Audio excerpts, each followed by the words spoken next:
then I can... Brilliant. Yeah. Okay. Thank you. Chancellor, this situation is likely to last not weeks, but potentially not a couple of weeks, but a lot longer. We have huge numbers of our constituents who live in overcrowded conditions, high risk factors, and and there are a number of issues that haven't been addressed in your statement yesterday that are actually about the people, the taxpayer. So it seems lopsided in terms of not doing enough to support our constituents. So can I just ask you whether you can give local authorities a guarantee of the funding they need so that they are not stuck trying to make things work in what is increasingly a crisis, particularly in London, given we're ahead of the curve. The second thing is around making sure that renters, you talked about mortgage holidays yesterday, we've got social housing tenants and private tenants who won't be able to afford to pay their rent. Can you say something about what will happen to support them? Also temporarily replacing incomes when people are not going to have a source of income, and finally fixed costs that need to be covered in the event that this goes on for some periods. And lastly, I would ask that you prioritise the need for getting support to families who are living below the poverty line. Half the children in my constituency live below poverty.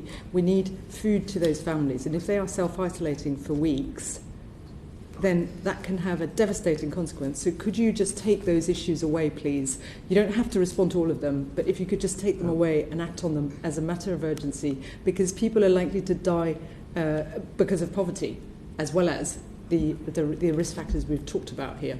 Thank you. Well, I'll give you some quick responses because we're thinking about many of those issues. In terms of families and support for the most vulnerable, one thing we were keen to do is get extra support to those people. £500 million is going to local authorities, particularly to help on local welfare assistance and local council tax support schemes, which already, again, you going with something that's off the shelf and ready to go and cognizant that capacity for everyone is going to diminish over time. There are schemes that exist. There's about 5 million of our most vulnerable people who are on those schemes, so it's a good way to target extra support at them. I mean, fixed costs, I think we've covered a bit with businesses, and ditto on income support. On renters, the Housing Secretary, as I said yesterday, the Prime Minister reiterated, it is bringing forward measures to address, I think, the issues that you rightly raise, and indeed around mortgages as well as they relate to buy-to-let landlords. And in local authorities, I can tell you that I'm actively talking to the local government secretary just this morning about what extra support local authorities might need, particularly with regard to social care,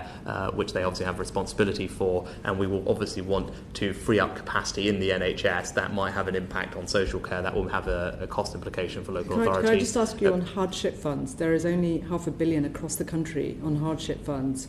We need a much higher number, to deal with the need for hardship funds now. I've just been with my local authority this morning.